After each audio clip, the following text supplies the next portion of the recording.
Maka kemudian Allah berkata kepada malaikat Jibril, "Ya Jibrilu, inni uhibbu fulanan." Hei Jibril, aku ini jatuh cinta kepada fulan. Disebutkan namanya, disebutkan di mana tempat tinggalnya, dan disebutkan amal soleh apa yang membuat Allah jatuh cinta kepada hamba itu.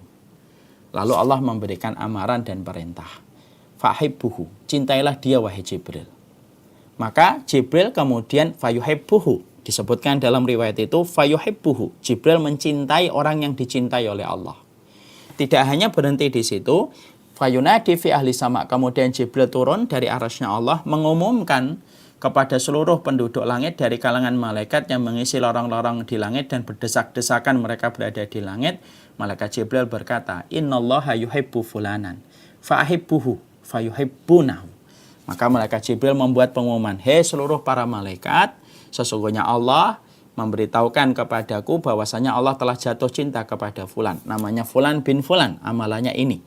Cintailah dia sebagaimana Allah telah mencintainya dan aku pun telah mencintai karena Allah memerintahkan aku mencintainya." Selamat datang di channel Tauhid Istiqomah. Semoga video ini bisa membawa berkah untuk kita semua. Amin. Seluruh jamaah yang semoga Allah rahmati. Tentunya kita paham bahwasanya hari ini masa yang kita lewati dan masa yang kita hidup di dalamnya merupakan masa yang cukup berat. Dan inilah masa yang disebut oleh para ulama dengan masa fitnah. Dan masa fitnah itu bukan sesuatu yang ringan. Masa fitnah itu hidup di dalamnya untuk menjaga kebenaran dan keimanan itu bukan perkara yang sifatnya gampang. Tetapi memerlukan banyak perjuangan dan memerlukan banyak pengorbanan. Makanya sampai kita menjumpai perkataan Rasulullah di awal-awal dulu kita membahas kitab At-Tadhkirah, Rasulullah sampai mengabarkan kepada kita kalau kita hidup pada masa-masa fitnah, saking beratnya masa itu untuk kita menjaga keimanan dan kebenaran, sampai kita diperbolehkan untuk meminta mati. Maksud dari perkataan Nabi meminta mati adalah salah satunya adalah untuk menggambarkan kepada kita bahwasanya kematian itu terkadang pada masa fitnah terkadang lebih ringan daripada ujian yang dihadapi oleh orang yang hidup. Makanya Rasulullah sampai mengatakan dalam hadis yang sahih riwayat Tirmidzi ketika Nabi bersabda, "Badiru bil mauti sittan." Bergegaslah kalian itu untuk beramal sebelum kalian menjumpai 6 perkara.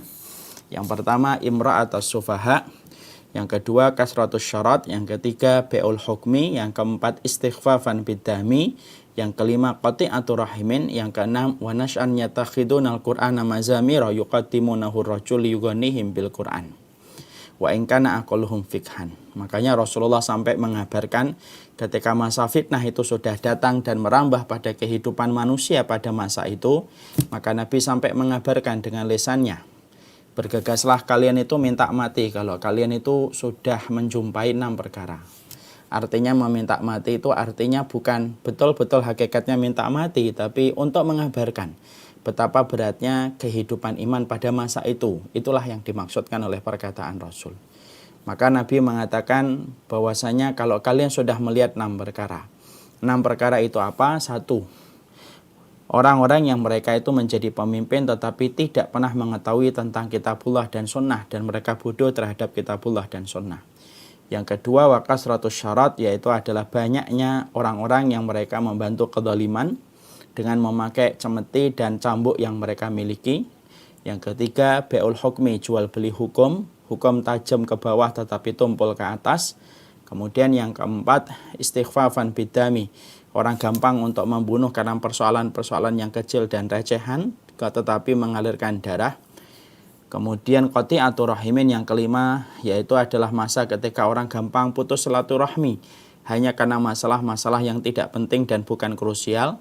Dan yang keenam, kalian mendapati orang-orang itu menyanyikan Al-Quran dengan alat musik walaupun yang menyenandungkan tidak mengerti apa yang dia senandungkan ketika dia mengucapkan itu. Maka Rasulullah sampai beliau mengatakan kalau setiap manusia sudah menjumpai 6 perkara ini, maka hendaklah mereka itu betul-betul memegang kebenaran dengan kuat. Karena ujian yang dihadapi itu sangatlah berat. Cobaan yang dihadapi itu sangatlah sulit dan sukar. Dan inilah yang menjadikan kita senantiasa tetap ingin sekali untuk mengkaji tentang masalah perkara apa yang bisa menguatkan hati kita. Supaya dengan kuatnya hati kita inilah beratnya masa fitnah itu mampu kita lewati dengan apa yang Allah perintahkan, yaitu adalah dengan memegang komitmen kebenaran, dan memegang komitmen kebenaran itu memerlukan perangkat, yaitu adalah kekuatan jiwa dan kekuatan hati kita.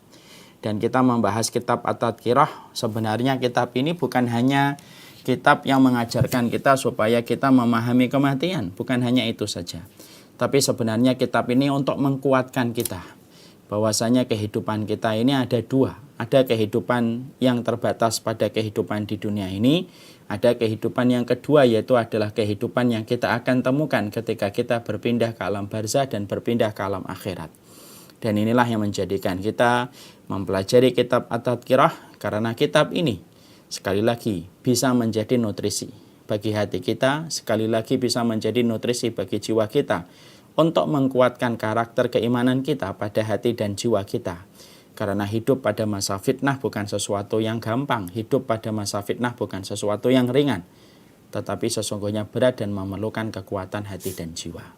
Kepada Allah kita meminta pertolongan dalam segala urusan kehidupan kita. Setelah kita mempelajari itu, mari kita kemudian meneruskan. Bahwasanya kemarin kita telah membahas tentang persoalan antara jasad dengan ruh, sebagaimana pembahasan yang kita jumpai dalam pembahasan yang disampaikan oleh Imam Qurtubi di dalam kitabnya At-Tadhkirah. Sekarang kita akan menuju pada halaman 260, yaitu adalah tentang masalah malaikat, yaitu adalah malaikat Mungkar dan Nakir. Inilah pembahasan yang kita akan jelaskan, dan pembahasan inilah yang ditulis oleh Imam Al-Qurtubi di dalam kitab At-Tadhkirah setelah beliau membahas tentang persoalan antara jasad dan ruh yang sudah kita bahas pada pertemuan kita yang sebelumnya. Sekarang kita buka yang pertama.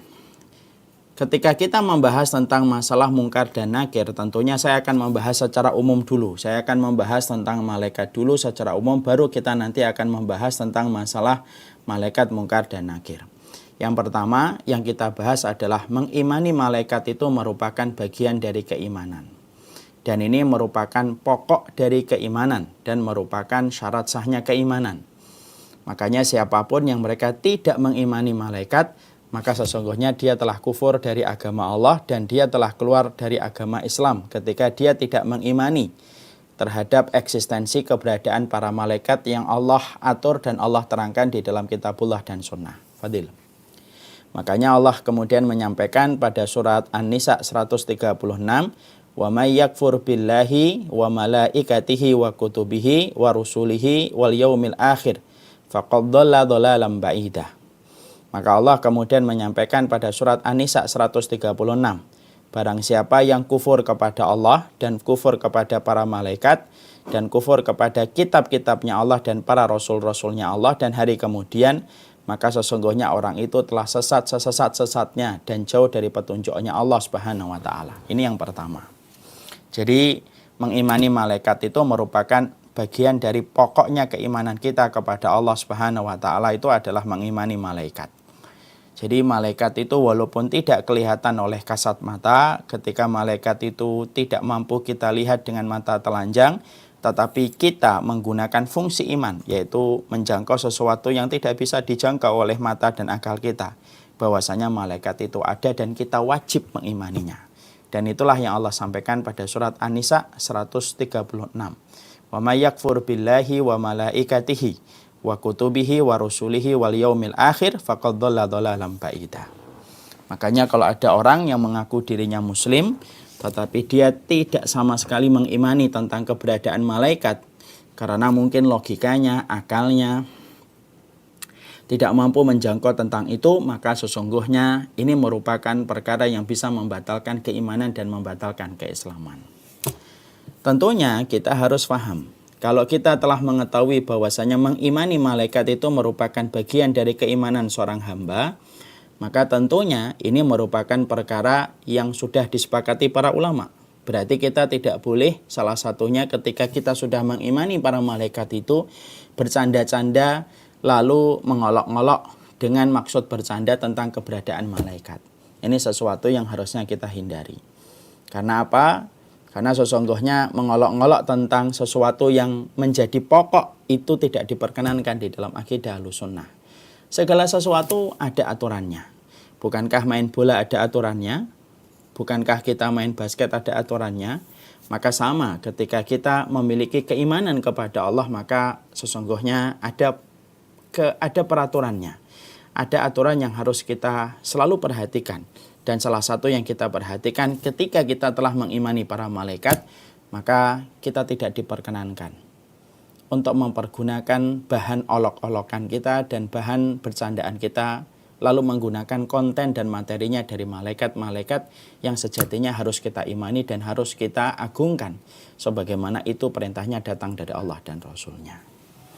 Karena Masya Allah ya, kita hari ini sering sekali kita jumpai banyak orang itu mengolok-olok perkara-perkara pokok di dalam agama. Ada yang mengolok-olok sholat, ada yang mengolok-olok Rasulullah bercanda, ada yang bercanda pula dengan malaikat. Mengatakan bahwasanya malaikat ini masih nganggur, ada malaikat yang tidak bisa melaksanakan tugasnya karena banyaknya orang yang menunggu di kuburan sampai malaikat Munkar dan Nakir tidak bisa bertanya. Hal semacam itu harusnya kita hindari. Karena sesungguhnya apapun yang telah disepakati menjadi pokok perkara di dalam agama, salah satunya iman kepada malaikat, maka sesungguhnya tidak boleh bagi kita untuk bercanda pada masalah-masalah yang semacam itu. Nah, ini merupakan teguran buat saya, teguran buat siapapun, teguran bagi mereka yang masih suka dengan mungkin komedi, silakan bercanda. Rasulullah itu tidak pernah melarang kita bercanda. Tetapi bercanda itu ada aturannya. Bercanda itu ada petunjuk yang harus kita perhatikan. Salah satunya, jangan pernah bercanda menggunakan Allah, Rasulnya, dan menggunakan tentang kitabnya dan pokok-pokok yang telah kita imani sebagaimana perintahnya itu datang dari Allah dan Rasulnya. Ya. Jadi ini yang pertama. Jadi mengimani malaikat itu merupakan bagian dari keimanan seorang hamba. Surat An-Nisa 136, "Wa may yakfur billahi wa malaikatihi wa kutubihi wa rusulihi wal yaumil akhir faqad dhalla dhalalan ba'ida." Ini yang pertama. Yang kedua yang kita harus mengerti tentang hal-hal yang berkaitan tentang malaikat. Ada beberapa poin yang kita harus pahami tentang malaikat. Hal-hal yang kemudian berkaitan tentang malaikat ini saya harus sampaikan supaya kita memahami, karena ini merupakan bagian dari keterkaitannya dengan malaikat Munkar dan Nakir yang nanti kita akan jelaskan. Maka sesungguhnya ada beberapa poin yang kita harus mengerti ketika sudah membicarakan para malaikat. Para ulama lalu menyampaikan satu, malaikat itu merupakan salah satu makhluk di antara makhluk ciptaan Allah. Jadi malaikat itu bukan anak perempuannya Allah. Malaikat itu bukan keturunan-keturunannya Allah sebagaimana keyakinan yang dimiliki oleh orang-orang musyrik. Orang-orang musyrik itu mereka memiliki persepsi dan memiliki asumsi bahwasanya malaikat itu putri-putrinya Allah. Padahal kita faham bahwasanya Allah itu lam yalid wa lam yulad. Allah itu tidak beranak dan tidak pula diperanakkan. Malaikat itu merupakan makhluk-makhluknya Allah. Berarti kalau disebut makhluk, maka melekat sifat-sifat makhluk yang sesuai dengan penciptaan malaikat. Ada yang memiliki kemiripan dengan manusia. Contohnya malaikat pun mati, malaikat pun bisa dibangkitkan. Tetapi malaikat yang berbeda dengan manusia itu satu. Malaikat itu tidak terkena beban hukuman. Sebagaimana manusia terkena beban hukuman dalam setiap syariat yang Allah perintahkan bagi mereka. Tapi tetap malaikat itu merupakan bagian dari makhluk-makhluk yang Allah ciptakan. Dan dia tidak mengetahui semua perkara. Dan dia tidak mengetahui semua ilmu. Kecuali apa yang Allah terangkan kepada mereka. Banyak kadang-kadang yang tidak menyadari ya. Banyak manusia itu menganggap malaikat itu memiliki ilmu sebagaimana Allah. Salah. Tetap ilmunya malaikat itu tidak sama dengan ilmunya Allah. Makanya ketika malaikat itu diperintahkan pada waktu proses penciptaan Nabi Adam, malaikat itu ditanya sama Allah tentang benda-benda yang diperlihatkan kepada malaikat, dan malaikat tidak mampu menjawab. Ya. Lalu kemudian yang menjawab adalah Adam. Untuk menunjukkan kepada kita, malaikat itu pun ada beberapa hal yang terkadang tidak diketahui olehnya. Karena malaikat itu melekat pada penciptaannya. Malaikat itu makhluk. Malaikat itu makhluk, dan makhluk itu identik dengan kebutuhan dibandingkan ilmunya Allah yang tiada batas. Makanya dalam riwayat Tirmidzi kita juga mendapati malaikat itu ketika Nabi Yunus diterkam oleh ikan paus, maka Nabi Yunus itu beliau berzikirnya, bertasbihnya di dalam perutnya ikan paus. Para malaikat yang ada di langit di dalam riwayat Tirmidzi itu lalu berkata kepada Allah.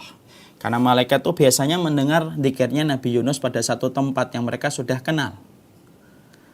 Ternyata pada waktu kejadian Yunus diterkam oleh ikan paus, malaikat itu tidak tahu. Malaikat lalu berkata dalam hadis itu yang diceritakan oleh Rasulullah, malaikat berkata yaitu kepada Allah, ya Allah, kami mendengar zikirnya Yunus pada tempat yang tidak biasanya dia berzikir. Nah, pada saat itulah Allah lalu menjawab, itulah zikirnya Yunus, di mana zikirnya dia berada pada perutnya ikan paus. Berarti apa yang kita jumpai? Di situ akhirnya kita menjumpai malaikat tidak mengetahui ketika Nabi Yunus diterkam oleh ikan paus sampai Allah yang memberitahukan kepada malaikat itu. Untuk menunjukkan kepada kita bahwasanya malaikat itu dia tetap menjadi manusia dan tetap dia itu adalah seorang makhluk. Maaf, ini ada banyak yang ngecat katanya nggak kelihatan gambarnya ya. Pak Dewa?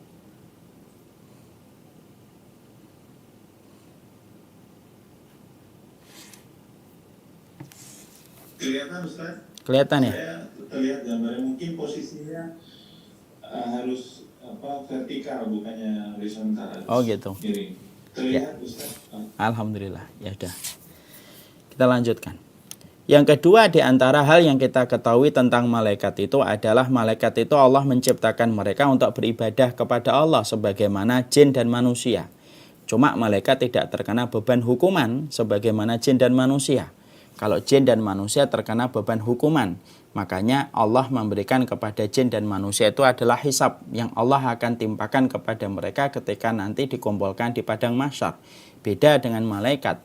Karena malaikat Allah tidak ciptakan dengan nafsu dan syahwat dan tidak memiliki kemaksiatan dan dosa, maka sesungguhnya kewajiban mereka hanya beribadah, mereka hanya bertasbih, mereka hanya bertahmid kepada Allah, tetapi mereka tidak melakukan dosa karena mereka tidak punya penanti. Mereka tidak punya komponen yang bisa menjerumuskan mereka kepada dosa dan kemaksiatan layaknya manusia dan jin. Makanya kemudian malaikat itu hanyalah bertasbih kepada Allah dan bertahmid setiap harinya kepada Allah dan melakukan sesuatu yang diperintahkan oleh Allah Subhanahu wa taala. Ini yang kedua. Yang ketiga yang kita harus mengerti tentang malaikat, malaikat itu makhluk hidup. Dia berakal, dia mampu berbicara. Dan sesungguhnya malaikat itu juga memiliki rasa cinta dan memiliki rasa benci. Dia juga berbicara. Bahkan kemudian dia juga memiliki rupa, tetapi rupa yang disesuaikan dengan malaikat itu. Dan malaikat itu juga memiliki rasa cinta sebagaimana malaikat itu memiliki rasa benci. Mungkin ada yang tanya, mana dalilnya Ustaz malaikat itu memiliki rasa cinta? Dalilnya banyak. Salah satunya dalam hadis riwayat Muslim ketika Rasulullah SAW mengabarkan kepada kita. Dalam hadis riwayat Muslim bahwasanya Rasulullah mengabarkan innallaha idza ahabba 'abdan ta'a Jibrila faqala ya Jibrilu inni uhibbu fulanan fa ahibbuhu fayuhibbuhu fayunati fi ahli sama innallaha yuhibbu fulanan fa ahibbuhu fayuhibbunahu wa yad'u lahul qabulu fil ardi. Maka Allah itu, Rasulullah menceritakan, Allah itu kalau jatuh cinta kepada hambanya terhadap amal ketaatan yang dikerjakan oleh hamba itu, maka Allah itu tidak menyembunyikan rasa cintanya Allah kepada hamba itu. Allah panggil malaikat Jibril yang disebut dengan Ruhul Amin, malaikat yang paling mulia. Maka kemudian Allah berkata kepada malaikat Jibril, ya Jibrilu, inni uhibbu fulanan. Hei Jibril, aku ini jatuh cinta kepada fulan. Disebutkan namanya, disebutkan di mana tempat tinggalnya, dan disebutkan amal soleh apa yang membuat Allah jatuh cinta kepada hamba itu. Lalu Allah memberikan amaran dan perintah. Fahibbuhu, cintailah dia wahai Jibril. Maka Jibril kemudian fayuhibbuhu, disebutkan dalam riwayat itu fayuhibbuhu, Jibril mencintai orang yang dicintai oleh Allah. Tidak hanya berhenti di situ, fayunadi fi ahli sama, kemudian Jibril turun dari arasnya Allah mengumumkan kepada seluruh penduduk langit dari kalangan malaikat yang mengisi lorong-lorong di langit dan berdesak-desakan mereka berada di langit. Malaikat Jibril berkata, innallaha yuhibbu fulanan. fa'ahibbuhu fayuhibbunahu. Maka malaikat Jibril membuat pengumuman, hei seluruh para malaikat, sesungguhnya Allah memberitahukan kepadaku bahwasanya Allah telah jatuh cinta kepada fulan. Namanya fulan bin fulan, amalannya ini. Cintailah dia sebagaimana Allah telah mencintainya dan aku pun telah mencintai karena Allah memerintahkan aku mencintainya. Maka seluruh penduduk langit bergemuruh dari para malaikat itu dan mereka mencintai orang itu. Persis sebagaimana Allah dan Rasulnya mencintai, sebagaimana Allah dan Jibril mencintainya. Di situ kita mendapati apa? Dalil. Malaikat itu berbicara, malaikat itu kemudian memiliki rasa cinta. Dan rasa cinta itu ditampakkan pada hadis yang tadi saya sampaikan. Dan kita bisa membayangkan, cintanya malaikat itu cinta yang tidak ada nafsunya. Cintanya kepada orang yang beriman. Dan kalau malaikat sudah cinta kepada orang beriman, kita bisa membayangkan sebesar apa kekuatan yang dimiliki sama mereka yang telah dicintai malaikat sebagaimana dia telah dicintai oleh Allah. Makanya ada satu perkataan manis yang kita patut jadikan renungan. Fakam min masyhurin fid dunya majhulun fis sama, fakam min majhulin fid dunya masyhurun fis sama. Berapa banyak orang yang terkenal di dunia, tapi ternyata dia tidak terkenal sama sekali di antara penduduk malaikat, dari penduduk langit. Dia kalau di antara manusia dikenal betul, kemana-mana mungkin dicari orang. Tapi di antara penduduk langit sama sekali dia tidak ada yang mengenalnya karena tidak ada ketaatan yang dilakukan olehnya. Tapi sebaliknya, kata para ulama dulu, berapa banyak orang yang tidak terkenal di dunia. Kalau datang tak dijemput, kalau pulang tak diantar gitu. Tidak ada yang kenal sama dia. Tapi dia menjadi orang yang sangat dicintai oleh para malaikat. Salah satunya Uwais Al-Qarni. Nah, disitulah kita menjumpai sesungguhnya malaikat itu makhluk hidup yang dia berakal dan dia dapat berbicara. Kemudian malaikat hidup di alam yang berbeda dengan alam jin dan manusia. Mereka hidup di alam yang mulia lagi suci. Allah memilih tempat tersebut di dunia karena kedekatan untuk melaksanakan perintahnya. Artinya sesungguhnya tempatnya malaikat itu ada di langit. Dan itu dekat dengan Allah Subhanahu wa ta'ala. Dekat dengan arsy-Nya Allah Subhanahu wa ta'ala. Untuk menunjukkan bahwasanya malaikat itu minal muqarrabin. Malaikat itu merupakan makhluk-makhluk yang Allah ciptakan untuk selalu dekat dengan Allah Subhanahu wa ta'ala. Dari sinilah kemudian kita mengetahui, Masya Allah ya, bahwasanya dari perkara inilah kita mengetahui tentang hal-hal yang berkaitan tentang malaikat, supaya jangan sampai menyimpang pemahaman kita tentang malaikat karena berbicara munkar dan nakir tidak terlepas pembicaraan kita terhadap malaikat secara umum. Ini yang kita harus mengerti. Kemudian tentunya hal yang lainnya yang kita harus paham, fisiknya para malaikat. Fisiknya para malaikat itu kemudian para ulama lalu menyampaikan kepada kita. Yang pertama, malaikat itu memiliki kekuatan yang sangat luar biasa. Sebagaimana di dalam surat At-Tahrim, "Alaiha giladun malaikatun syidadun la ya'sunallaha ma amarahum wa yaf'aluna ma yu'marun."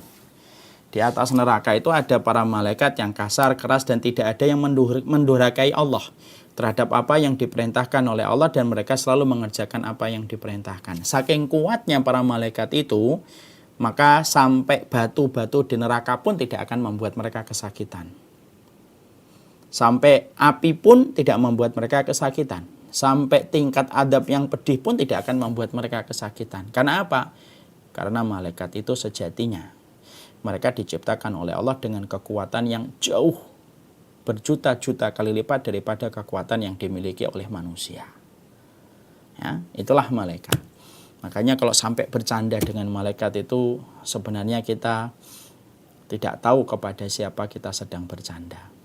Saya jadi ingat dulu saya waktu kecil ya, agak kurang benar, moga-moga Allah ngampuni saya.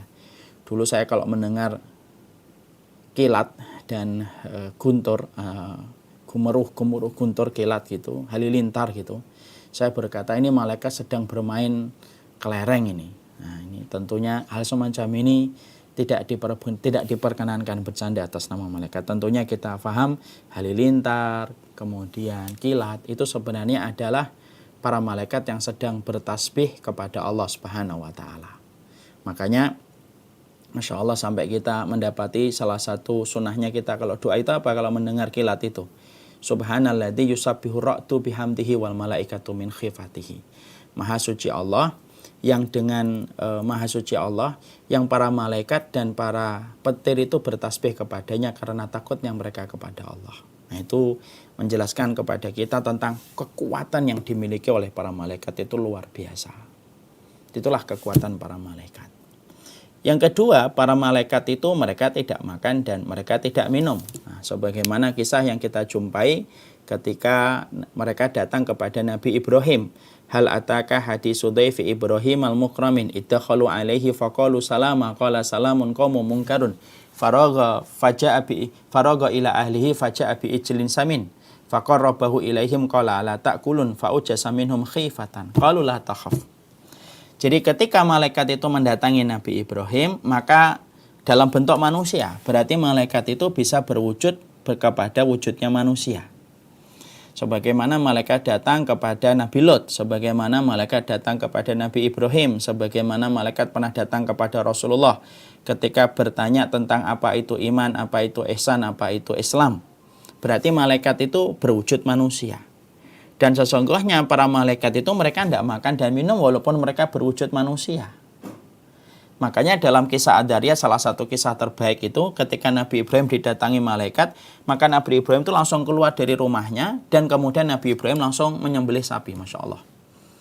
Ya, itu menunjukkan bagaimana Nabi Ibrahim itu memuliakan tamu. Ketika sudah dihidangkan, didekatkan kepada tamu itu, dan Nabi Ibrahim itu tidak tahu kalau itu malaikat. Berarti kita juga harus paham, kita tidak boleh memastikan orang itu malaikat dan tidak. Karena Nabi Ibrahim aja tidak tahu bahwasanya yang datang kepadanya itu malaikat. Tapi apakah malaikat itu masih turun dalam bentuk manusia sekarang? Maka para ulama mengatakan iya, malaikat itu masih diturunkan dalam bentuk manusia kepada apa yang Allah perintahkan pada kondisi yang Allah kehendaki. Tapi kita tidak pernah tahu malaikat itu yang mana. Kadang-kadang ada orang kisah habis ngasih, tiba-tiba dikasih orang, ketika dia melihat ke belakang orang itu sudah tidak ada. Bisa jadi itu malaikat, tapi memastikan tentunya tidak boleh. Karena apa? Karena Nabi Ibrahim yang menjadi Khalilur Rahman aja tidak tahu kalau yang datang kepadanya itu malaikat. Mana buktinya kalau Nabi Ibrahim tidak tahu kalau yang datang kepadanya itu adalah malaikat? Karena Nabi Ibrahim kemudian membuat hidangan dari sapi, kemudian dihidangkan kepada malaikat itu dan berkata, "Ala ta'kulun, kenapa enggak dimakan?" Sampai Nabi Ibrahim kemudian takut, "Ini kok enggak dimakan ya?" Fa'ujasa minhum khifatan. Lalu kemudian takut. Barulah malaikat itu berkata bahwasanya mereka malaikat tidak makan. Dan mereka mengabarkan tentang anak yang datang untuk menjadi kabar gembira bagi Ibrahim. Siapa itu? Yaitu adalah Ishak bagi Nabi Ibrahim yang menjadi saudara dari Nabi Ismail. Nah, itu di situ kemudian kita mendapati, Masya Allah, sesungguhnya para malaikat itu mereka tidak makan dan mereka tidak minum. Yang ketiga, malaikat itu memiliki sayap dan jumlah sayap itu hanya Allah yang tahu. Kita menjumpai dalam surat Fatir ayat yang pertama, Alhamdulillahi fatiris samawati wal ardi ja'ilil malaikati rusulan uli ajnihatin masna wa sulasa wa ruba. Sesungguhnya pada surat Fatir ayat yang pertama Allah menyampaikan sesungguhnya malaikat itu punya sayap. 1, punya sayap 2, 3, dan 4. Dan Allah kemudian lipat gandakan sesuai dengan apa yang Allah kehendaki. Nah, tentunya kita tidak boleh menggambar. Tidak boleh kita gambar bahwasanya malaikat begini, wajahnya cantik, badannya kekar. Tentunya itu merupakan hal-hal yang dilakukan sama orang yang mereka tidak menghormati ilmu dan keyakinan perkara gaib yang ada di dalam keimanan akidah Ahlussunnah wal Jamaah. Tidak ada ulama dulu yang menggambar malaikat. Walaupun mereka tahu malaikat itu punya wajah, malaikat itu memiliki tangan, malaikat itu punya sayap. Semua itu memang ada, tetapi sesuai dengan kemahabesaran, sesuai dengan keagungan yang dimiliki oleh malaikat yang berbeda dengan manusia. Ya, makanya Masya Allah, sesungguhnya pertolongan dari malaikat itu masih senantiasa turun pada kehidupan manusia. Dan kita harus mengerti. Salah satu tugasnya malaikat itu apa? Selalu memberikan perlindungan bagi orang yang mereka bertakwa dan beriman kepada Allah dengan sebenar-benarnya. Inilah kemudian tentang malaikat. Nah, tentunya jumlah malaikat itu banyak. Dan jumlahnya yang mengetahui itu hanyalah Allah Subhanahu wa Ta'ala. Wa ma ya'lamu junada rabbika illa huwa. Tidak ada yang tahu tentang tentara-tentara Allah dari para malaikat itu kecuali adalah Allah Subhanahu wa Ta'ala.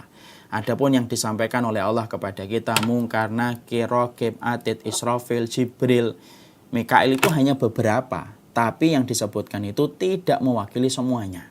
Karena ada malaikat-malaikat yang lain. Contoh, ketika Nabi diusir dari Taif, dilempari batu. Bukankah ada malaikat penjaga gunung yang berkata kepada Rasulullah SAW, apakah engkau berkenan kalau aku balikkan gunung ini untuk penduduk Taif ya Rasulullah? Itu kan disebutkan dalam hadisnya kan, malakul jabal. Disebutkannya itu malaikat gunung. Ya. Tapi tidak disebutkan dengan namanya. Berarti betul di dalam surat Al-Mudaththir, sesungguhnya tidak ada yang tahu tentang tentara Allah dari para malaikat kecuali adalah Allah. Apa yang Allah sampaikan, beberapa namanya, tidak mewakili semua malaikat itu. Nah, berarti malaikat itu jumlahnya berapa Ustaz? Hanya Allah yang tahu. Dan jumlah itu adalah jumlah yang luar biasa, banyak dan lebih banyak daripada jumlah manusia itu sendiri. Nah, itu yang kita harus paham. Saya pernah ditanya gini, Ustaz, kalau malaikat sudah sedepingan banyaknya dan selalu mendampingi Rasulullah setiap waktunya, kenapa Rasulullah tidak langsung dimenangkan saja ketika pertama kali berdakwah di kota Mekah, langsung diturunkan satu malaikat selesai untuk melumat semua orang yang membantah Nabi ketika beliau itu berada di kota Mekah ketika berdakwah. Pertanyaan ini sering ditujukan kepada ulama dan para ulama untuk kemudian menjawab. Kalau malaikat itu langsung melumat musuh-musuhnya Allah ketika Nabi Muhammad berdakwah ketika di Mekah, langsung dibantu oleh malaikat satu saja, yang itu kecil bagi mereka untuk meluluh lantakkan semua kekuatan orang Quraisy di kota Mekah. Yang pertama, kita nanti tidak akan pernah tahu bagaimana metode berjuang kalau Rasulullah tidak melewati berbagai macam kesulitan di dalam perjuangan ketika menyampaikan dakwah kebenaran ini kepada manusia. Yang kedua, kalau kemudian satu malaikat langsung diturunkan untuk menghancurkan semua musuhnya Allah dan itu mudah bagi Allah, yang kedua, kita mungkin tidak akan mengenal nama-nama para sahabat yang beriman beberapa tahun setelah dakwah itu disampaikan baru beriman. Karena apa? Karena bisa jadi pertama langsung mendapatkan adab kalau kemudian malaikat langsung diturunkan. Nah, disitulah kita harus paham betul memang malaikat itu melindungi orang yang beriman. Tapi malaikat itu ketika melindungi orang yang beriman, mereka tidak mempergunakan seluruh kekuatannya. Kenapa? Karena itu merupakan bagian dari sesuatu yang harus menurut kehendaknya Allah. Kenapa malaikat tidak menggunakan semua kekuatannya untuk melindungi orang yang beriman?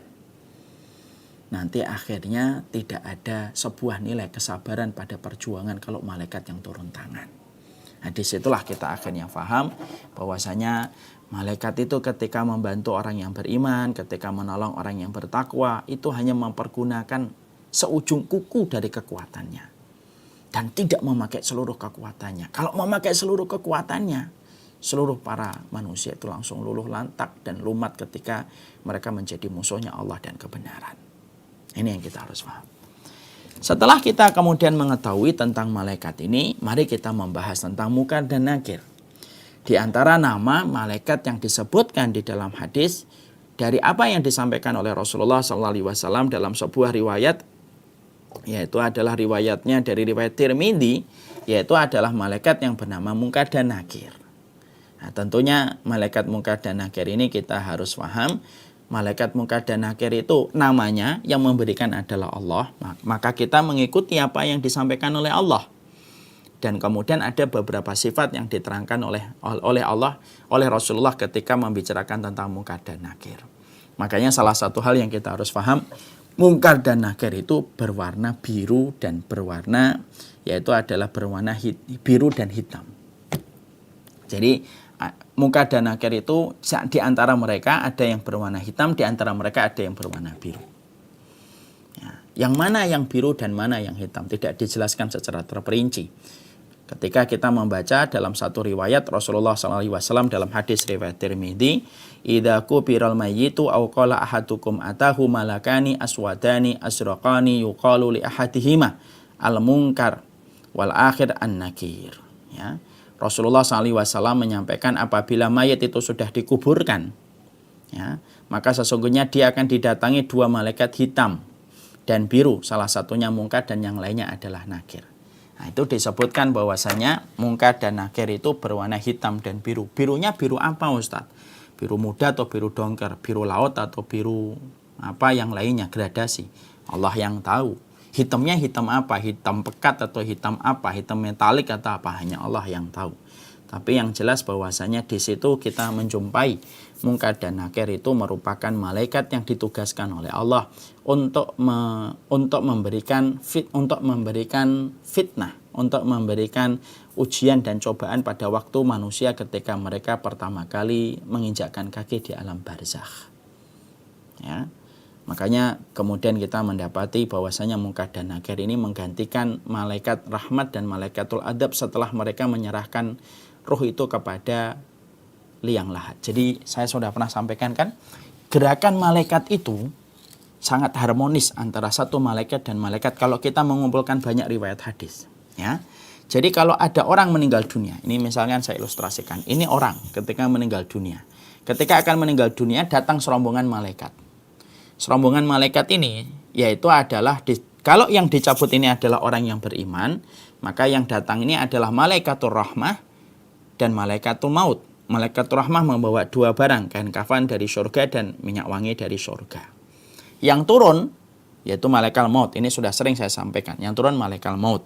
Malaikatur rahmah itu tetap duduk fajalasu ingda mudil basar, kata Rasulullah dalam riwayat Bara' bin Azib. Dia tetap duduk sepanjang mata orang yang akan meninggal dunia itu memandang.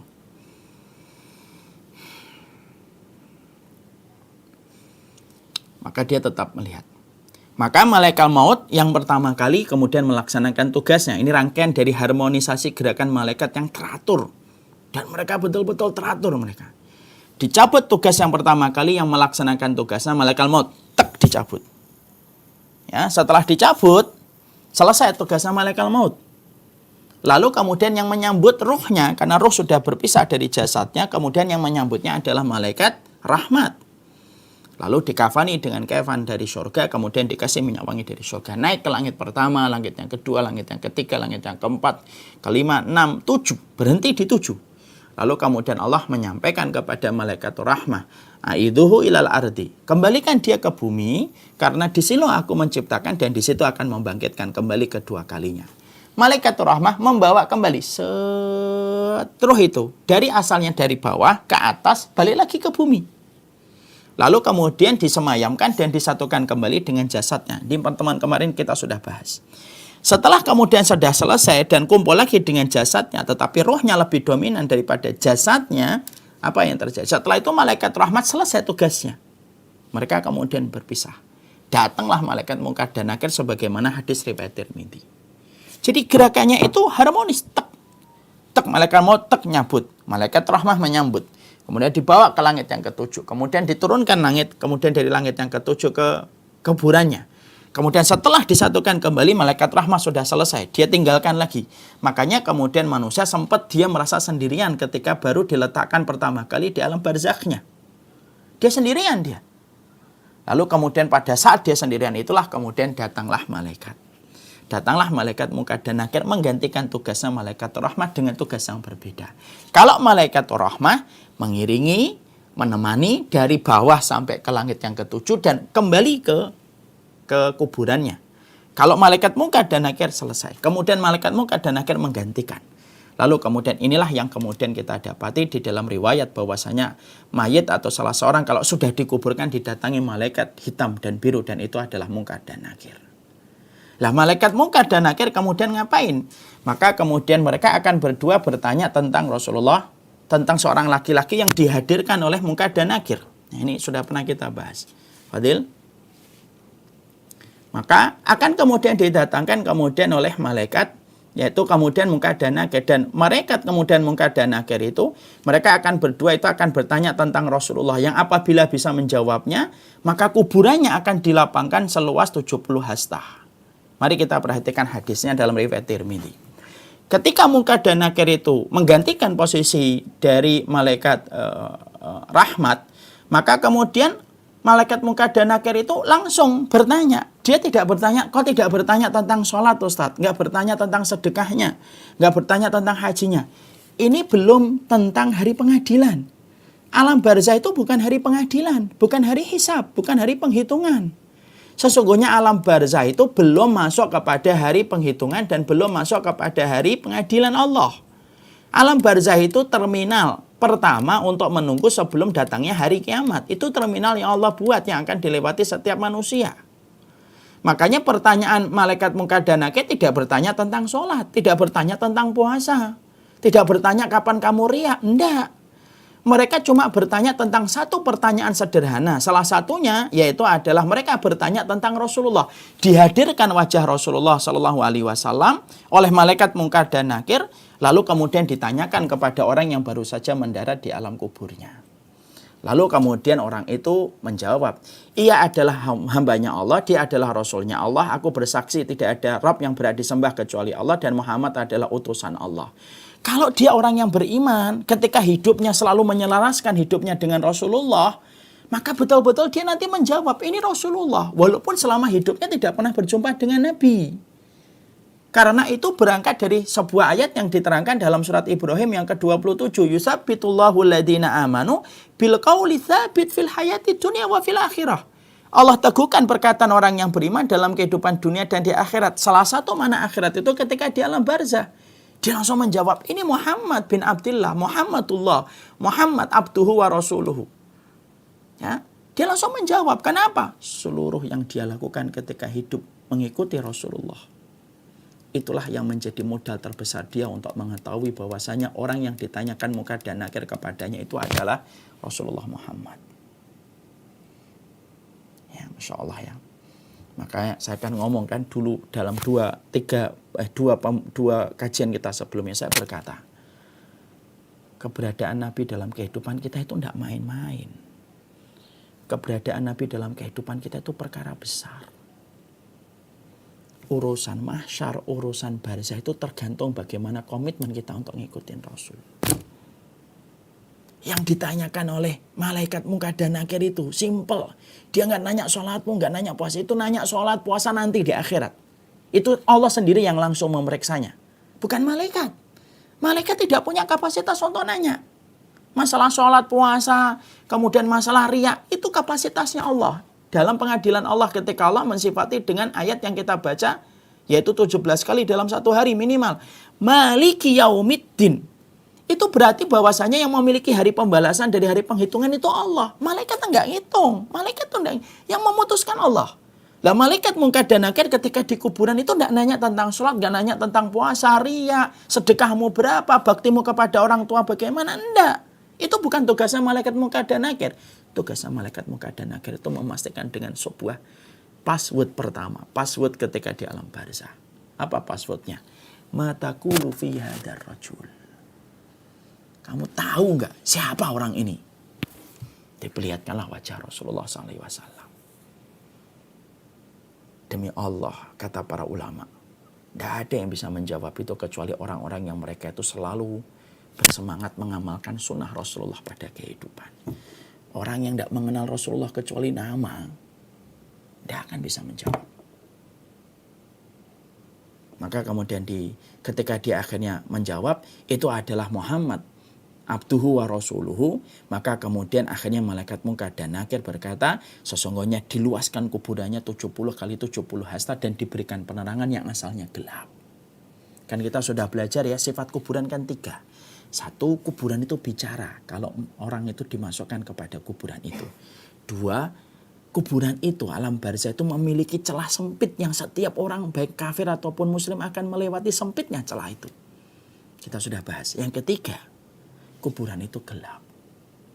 Makanya ketika orang itu mampu menjawab, hadza Muhammad bin Abdillah, abduhu wa rasuluhu. Baru setelah itu, seakan-akan kayak kita di stadion yang asalnya gelap, tiba-tiba lampunya tak, hidup semuanya. Langsung hidup semuanya. Ya. Lalu kemudian pada saat itulah malaikat Munkar dan Nakir itu berkata, tidurlah kamu. Orang itu sempat berkata kepada malaikat Munkar dan Nakir, aku mau pulang. Aku mau ngasih tahu kepada keluargaku tentang apa yang sedang aku lihat di sini. Aku mau pulang dulu. Aku mau ngasih tahu anak-anakku. Aku mau ngasih tahu istriku, suamiku, orang tuaku tentang apa yang terjadi di sini. Lalu berkata malaikat Munkar dan Nakir, tidurlah kamu. Maka kemudian dia tidur sebagaimana tidurnya pengantin baru. Tidak ada yang mampu membangunkannya kecuali orang yang paling dia cintai, sampai kemudian Allah membangkitkannya dan kemudian membangkitkannya dari tempat tidur itu. Nah, disinilah kita akhirnya memahami tugasnya malaikat Munkar dan Nakir itu memastikan bahwasanya kita ini dulunya ketika hidup tuh ngikutin sunnah Rasul atau enggak. Makanya pertanyaannya sederhana. Mata qulu fi hadar rajul. Kamu tahu nggak siapa laki-laki yang kutanyakan kepada kalian ini? Allahumma sholli wa sallim ala nabiyina Muhammad. Dan itu menunjukkan betapa besarnya porsi kedudukan Rasulullah dalam kehidupan orang yang beriman. Lanjutkan. Siapa yang tidak mampu menjawab? Para ulama mengatakan yang tidak menjawab 3. Munafik. Munafik itu apa? Munafik itu dohirnya Islam tapi hatinya nggak suka dengan syariatnya Rasulullah. Dohirnya Islam tapi tidak suka dengan caranya Nabi dalam hidup. Dohirnya Islam tapi tidak suka dengan cara Rasulullah mengatur kehidupan kita selaku manusia. Dia hanya mengambil ajaran Nabi sesuai dengan apa yang dia mau. Yang kedua, musyrik. Yang ketiga, orang kafir. Mari kemudian kita lihat bagaimana hadisnya. Apabila kemudian dia tidak mampu mengetahui fadil, kalau kemudian dia tidak mengetahui tentang Rasulullah SAW, maka kemudian dijawab oleh malaikat. Apabila yang meninggal itu adalah orang munafik, maka yang menjawab, aku mendengar orang itu mengatakan, aku pun mengikuti tapi saya tidak tahu. Dia akan berkata, saya pernah mendengar fulan ngomong fulan tapi saya nggak ngerti siapa ini. Karena memang dalam hidupnya tidak pernah sama sekali ada memori-memori yang dia lakukan ketika ngikutin Rasul. Kan saya sudah sampaikan dalam 2 pertemuan sebelumnya. Umatnya Nabi itu 2. Ada umatnya Nabi secara historis, ada umatnya Nabi secara syar'i. Ada umatnya Nabi secara historis itu apa? Siapapun orang yang mengaku dirinya muslim, lalu dia lahir setelah lahirnya Rasulullah, maka dia disebut sebagai umatnya Nabi secara historis. Tapi belum secara syar'i. Umatnya Nabi secara syar'i itu siapa? Umatnya Nabi yang mereka berislam setelah Rasulullah, lahirnya setelah Rasulullah SAW meninggal dunia, dia berislam, dia beriman, dia ngikutin Rasulullah dalam kehidupannya, itulah yang sejatinya dia itu menjadi umatnya Rasulullah secara istilah syar'i yang akhirnya dilapangkan kuburnya dan mendapatkan syafaatnya Rasulullah dalam kehidupan kelak di akhirat. Makanya 3 orang yang tidak dapat, orang munafik, orang musyrik, orang kafir. Mereka ditanya, siapa yang kalian katakan tentang orang ini? Aku tidak ngerti. Maka kemudian langsung malaikat Munkar dan Nakir berkata kepada bumi, himpitlah dia. Maka kemudian dihimpitlah jenazah itu sampai tulang rusuknya berserakan dan ia akan merasakan adab sampai Allah itu bangkitkan dari tempat tidurnya itu. Nah, ini menunjukkan kepada kita sekali lagi, tugasnya Munkar dan Nakir itu simpel. Tanya tentang Allah, tentang agama, tentang Rasulullah. Jadi sebenarnya tugas kita itu memastikan kita itu untuk mengikuti Allah dan Rasulnya. Sudah, tugas kita itu sesimpel itu. Dan itulah yang akan diperiksa pertama kali oleh malaikat Munkar dan Nakir itu dulu. Baru nanti kalau sudah di akhirat ketika Allah mensifati Maliki Yaumiddin, baru diperiksa sholatnya, puasanya. Tapi di alam barzah itu tidak. Diperiksa dulu apakah dia itu dulu kenal dengan Rasulullah ketika mengikuti Rasulullah dalam hidupnya ataukah tidak. Makanya saya sering menyampaikan dalam banyak kesempatan. Kita ini bapak dan ibu, kalau beda dengan orang satu RT, Allah nggak akan nanya kenapa kita beda dengan orang satu RT. Kita ini kalau kemudian berbeda dengan orang satu negara, Allah nggak akan nanya kenapa kamu beda dengan orang satu negara. Allah nggak akan nanya. Kalau kita berbeda dengan orang satu separuh bumi, Allah nggak akan nanya kenapa kita berbeda dengan orang separuh bumi. Tapi kalau kita berbeda dengan satu orang dan orang itu adalah Rasulullah, kita pasti akan ditanya. Dimulai dari pertanyaan Munkar dan Nakir kepada kita, belum pertanyaan Allah nanti dalam kehidupan akhirat. Makanya kan sampai kita menjumpai di dalam surat Furqan kan, apa penyesalan orang yang paling besar ketika di akhirat? Allah sampaikan pada surat Furqan, wa yauma ya'uddu dzalimu ala yadihi yaqulu ya laitani takhadtu ma'a rasuli sabila. Orang-orang itu yang nyesal banget itu, mereka itu menggigit jari mereka sambil berkata, coba dulu kami ngikutin Rasul. Coba kami ngikutin Rasul. Ya. Dan itulah yang kemudian kita harus mengerti. Ya, jadi kiat untuk selamat dari mungkar dan nakir itu simpel. Hidupkan sunnah dalam kehidupan kita. Baik yang kecil ataupun yang besar. Tidak usah ngeremehin. Karena merasa ini cuma sunnah. Gitu. Kalau mampu kerjakan. Karena kita tidak pernah tahu di antara sunnah yang kita remehkan, manakah sunnah yang akan menyelamatkan kita di alam barzah dan akan mengangkat derajat kita nanti di akhirat. Kan kita tidak ngerti.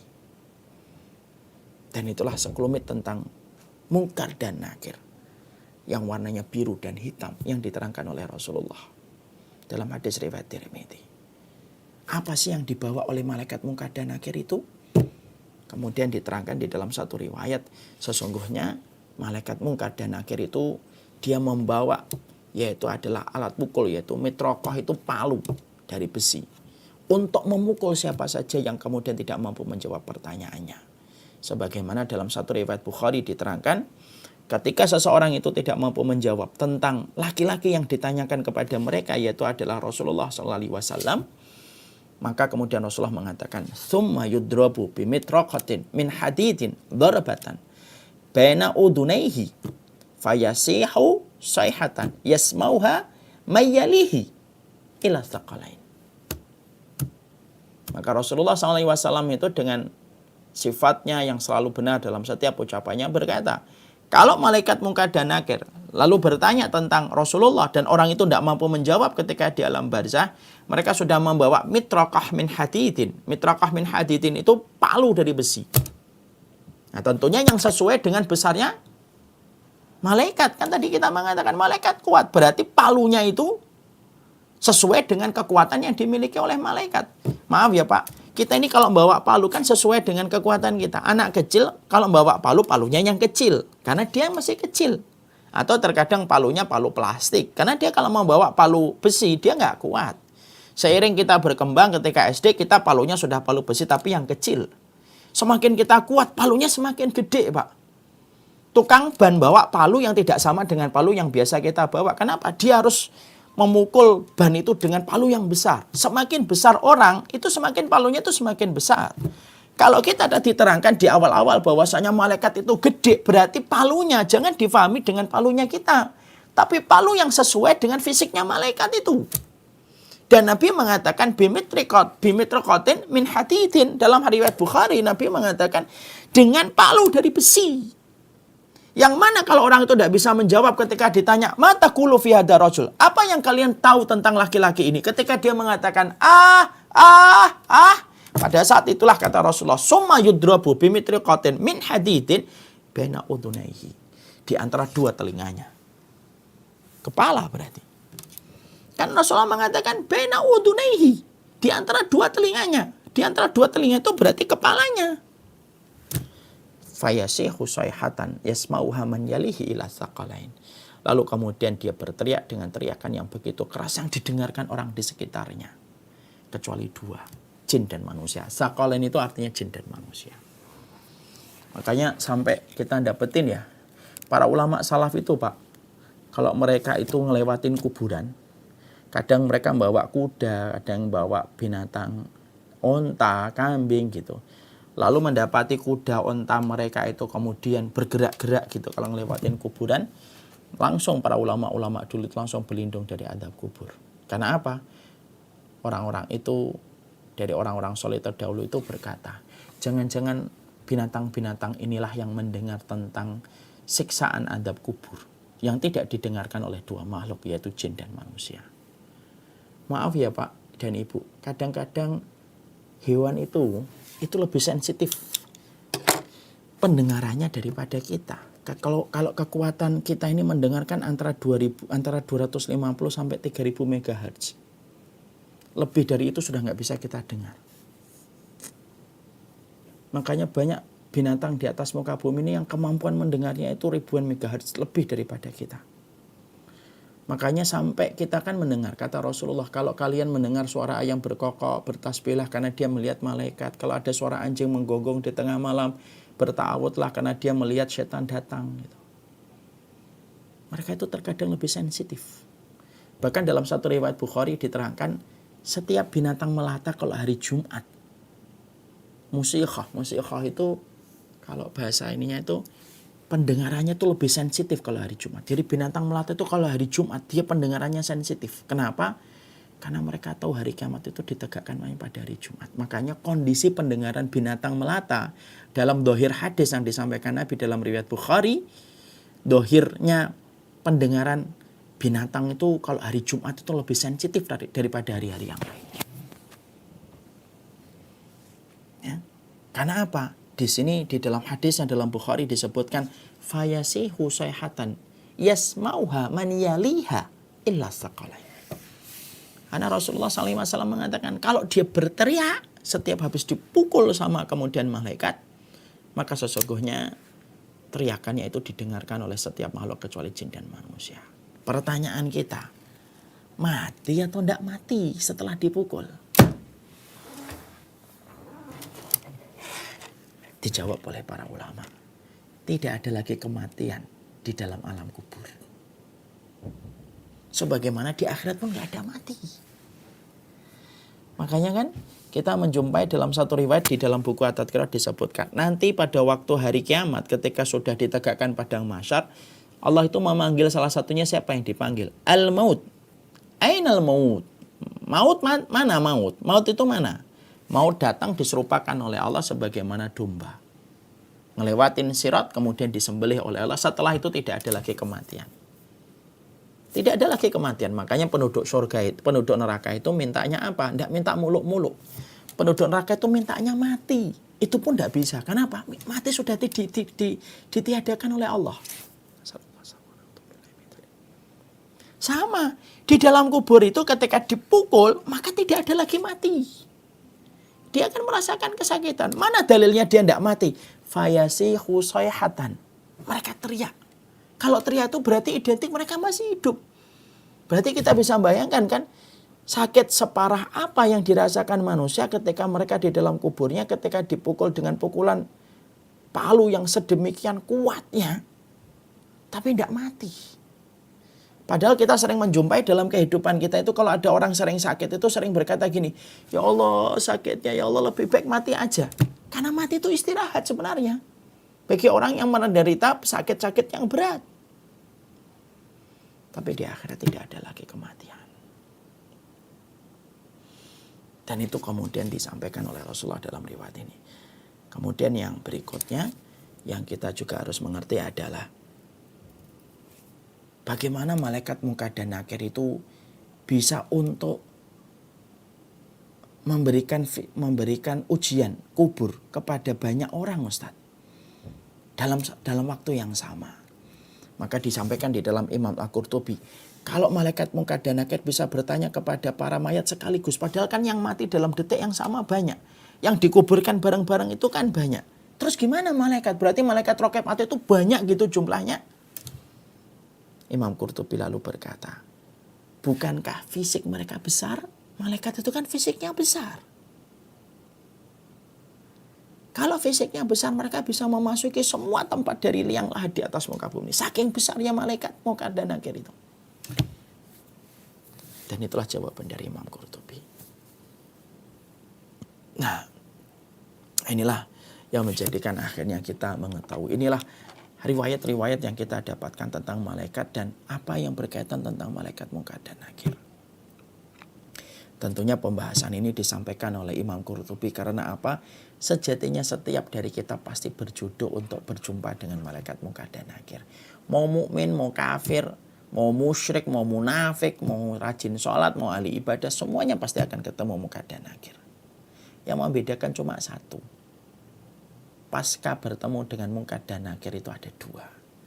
Ada yang setelah ketemu Munkar dan Nakir dilapangkan kuburannya sejarak 70 kali 70 hasta, lalu disuruh tidur nyenyak betul untuk beristirahat dari apa yang telah dia lakukan ketika di dunia. Ada yang kedua, dia akan dipukuli terus oleh malaikat itu dengan palu yang terbuat dari besi setiap waktunya sampai hari kiamat itu ditegakkan oleh Allah Subhanahu wa taala. Semoga riwayat ini menjadi sebuah peringatan bagi yang berbuat zalim. Kedoliman kamu tidak akan mampu lagi kamu pertahankan kalau sudah di hadapan malaikat munkar dan nakir. Dan ini peringatan pula bagi mereka yang berbuat jahat, bagi mereka yang bermaksiat. Kemaksiatan itu tidak akan lagi bertahan kalau sudah di hadapan malaikat munkar dan nakir. Tapi juga kabar gembira bagi yang lagi letih menutup aurat, lagi letih menjaga dari yang halal, lagi letih untuk bangun beribadah kepada Allah.